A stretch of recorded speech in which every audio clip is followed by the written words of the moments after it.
काय नेमकी त्याची मागणी काय आहे, त्यांनी नेमकी काय मागणी केलेली आहे? पीडित कुटुंबियांची आता भेट घेतली.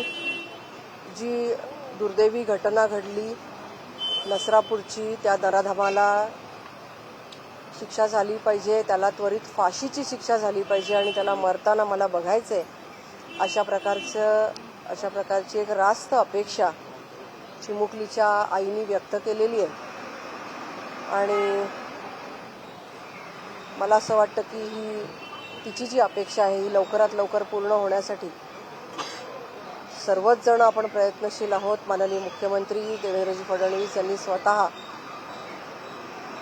पीडित कुटुंबियांशी 2 वेळा चर्चा करून या प्रकारचं आश्वासन दिलेलं आहे की संपूर्ण सरकारी मदत जी आहे ती या कुटुंबाला मिळणार आहे आणि त्वरित फास्ट ट्रॅक कोर्ट लावून या संदर्भातला निर्णय जो आहे हा लवकरात लवकर घेण्यासाठी जे काही शासकीय यंत्रणा लागते ती संपूर्ण यंत्रणा त्यांनी कामाला लावलेली आहे. आणि मला असं वाटतं की या पीडितेला न्याय मिळेल.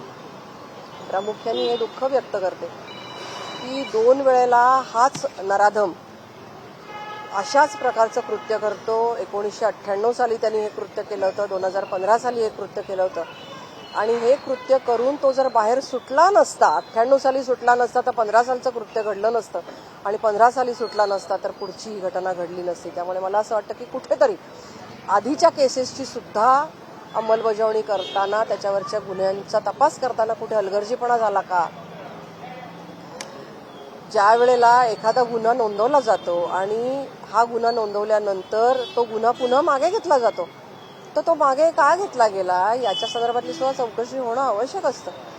ही चौकशी व्हायला पाहिजे. पुन्हा जुन्या केसेस सुद्धा काढल्या गेल्या पाहिजेत आणि त्याच्यामध्ये जर का कुठल्या प्रकारचा असा सहभाग हा पोलीस यंत्रणा किंवा अन्य यंत्रणांचा जाणवला किंवा हलगर्जीपणा जाणवला तर नक्कीच त्यांच्यावर सुद्धा कारवाई झाली पाहिजे असं माझी अपेक्षा आहे. आता मी प्रतीक्षा करते.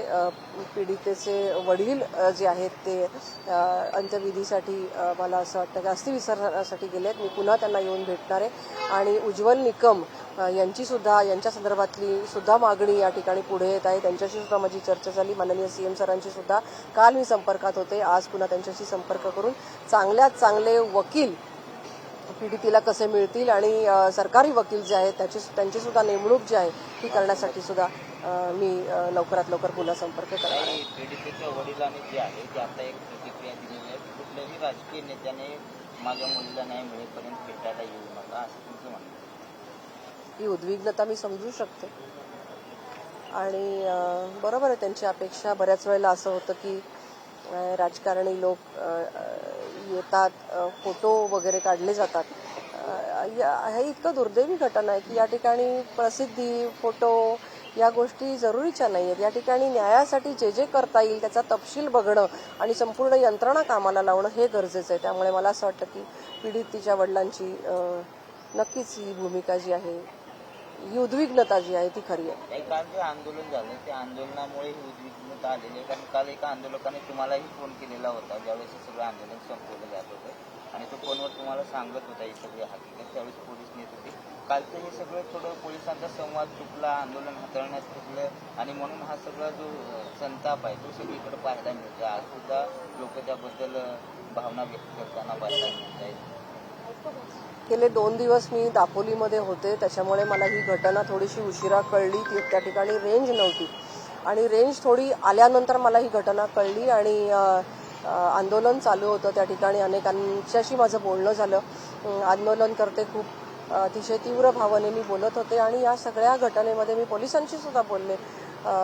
DCP मिलिंद मोहिते यांच्याशी पण मी बोलले की तुम्ही आंदोलनकर्त्यावर कोणत्याही प्रकारचा ठपका ठेवू नका किंवा कुठेतरी हार्शली हे करू नका, हाताळू नका.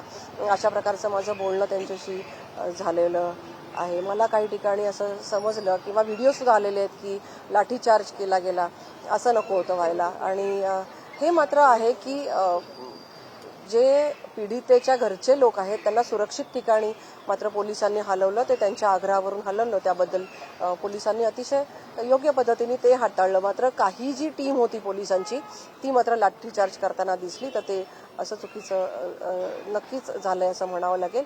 आंदोलनकर्त्यांचा जो प्रामुख्याने उद्देश होता की लवकरात लवकर या प्रकरणाला तडीस न्यावं, चांगल्यात चांगली यंत्रणा लावून लवकरात लवकर फाशीची शिक्षा होण्यासाठी म्हणून जी काही तजवीज आहे ती करायला लागेल. पोस्टमॉर्टेममध्ये दिरंगाई आहे ती व्हायला नको होती, लाठीचार्ज व्हायला नको होता, या रास्त मागण्या आणि त्यांचं जे म्हणणं आहे ते रास्त आहे. प्रामुख्याने असंही करता आलं असतं की आंदोलन जर एखाद्या ठिकाणी चालू आहे तर ते ट्रॅफिक त्या ठिकाणून डायव्हर्ट करता येईल का हे पाहायला पाहिजे होतं. 3-4 तास आंदोलन चालू आहे आणि ट्रॅफिक त्या ठिकाणी तुंबलेलं आहे, नागरिकांचा इकडनं रेट आहे, नागरिकांचा तिकडनं रेट आहे, अशी परिस्थिती होऊ न देण्यासाठी ज्या ठिकाणी आंदोलन चालू आहे तिथे ट्रॅफिक कसं येणार नाही आणि ट्रॅफिक कसं डायव्हर्ट होईल हे आधीच बघितलं असतं तर मला असं वाटतं की सिच्युएशन ही नक्कीच अधिक चांगल्या पद्धतीने हाताळता आली असती.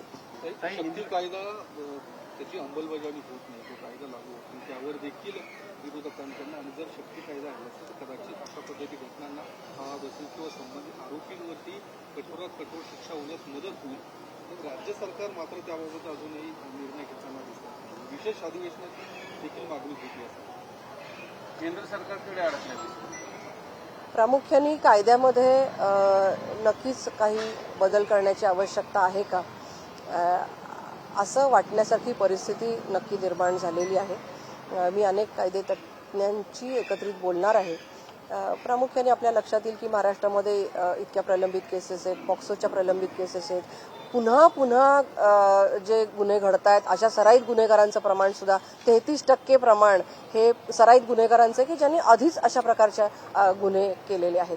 तर मग एवढ्या मोठ्या प्रमाणात गुन्हे घडतात, प्रामुख्याने लहान मुलांच्या संदर्भात जेव्हा गुन्हे घडतात तेव्हा साक्ष द्यायला त्या मुलांना कळतही नाही किंवा ती व्यक्ती जिवंत जर ते छोटं मूल जिवंत जर नसेल तर ते कसं काय सांगणार. तर अशा बऱ्याच लूप होल्स याच्यामध्ये आहेत. तर प्रामुख्याने या कायद्याची सक्षमता जी आहे ही लोकांना न्याय मिळवून देण्यासाठी अधिक उपयुक्त ठरणार आहे. त्यामुळे नक्कीच चांगले कायदे येण्यासाठी किंवा अधिक स्ट्रॉंग कायदा आणू शकतो याच्यावर नक्कीच सरकार प्रयत्न करणार आहे.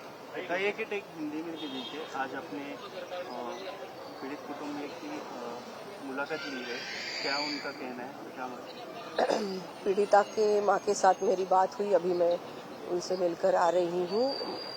माँ बहुत ही आक्रोश कर रही है. बहुत दुर्दैवी ये घटना है कि 3 साल की बच्ची के साथ एक 65 साल का भीमराव कांबळे नाम का आदमी ये करता है जो पहले भी 1998 में उस पर एक केस थी, 2015 में उस पर एक केस थी और वो कुछ चंद सालों की सजा के बाद छूट गया.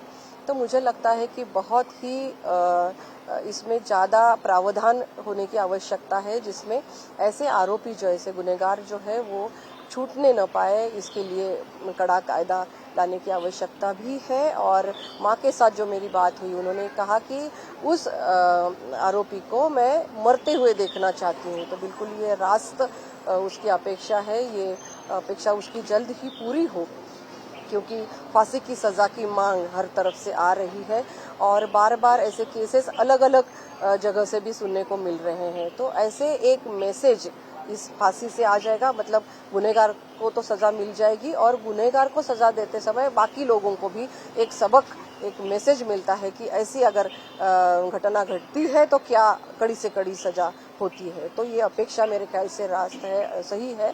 और माननीय मुख्यमंत्री महाराष्ट्र सरकार के माननीय देवेंद्र जी फडणवीस जी ने भी उनके साथ 2 बार बात की है और उन्होंने ये कहा है कि कड़ी सज़ा देने के लिए जो भी यंत्रणा काम में लाने की आवश्यकता है पूरी तरह से यंत्रणा उसके साथ रहेगी. कल सांसद सुप्रिया सुळे कह रहे थे कि इस हादसे का सभी जवाबदार एक सिस्टम है, होम सिस्टम है, क्या कहना चाहोगे इसमें? क्या सिस्टम है? ये सिस्टम सब जवाबदार है, सरकार के सिस्टम होम सिस्टम है, गृह खाते. मुझे लगता है कि माननीय देवेंद्र जी फडणवीस जो गृह मंत्री है उन्होंने 2 बार बात की है. मुझे लगता है कि उन्होंने पूरा सहकार्य यंत्रणा को करने के लिए कहा है.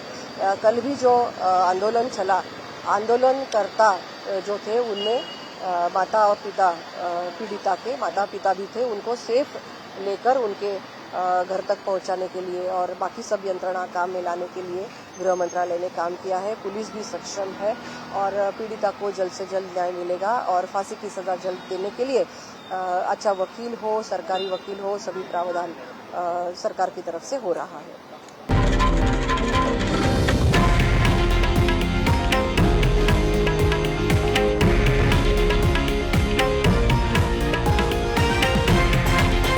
हे आहे देशातील नंबर 1 न्यूज नेटवर्क आणि आपण पाहत आहात TV9 मराठी, एकमेव।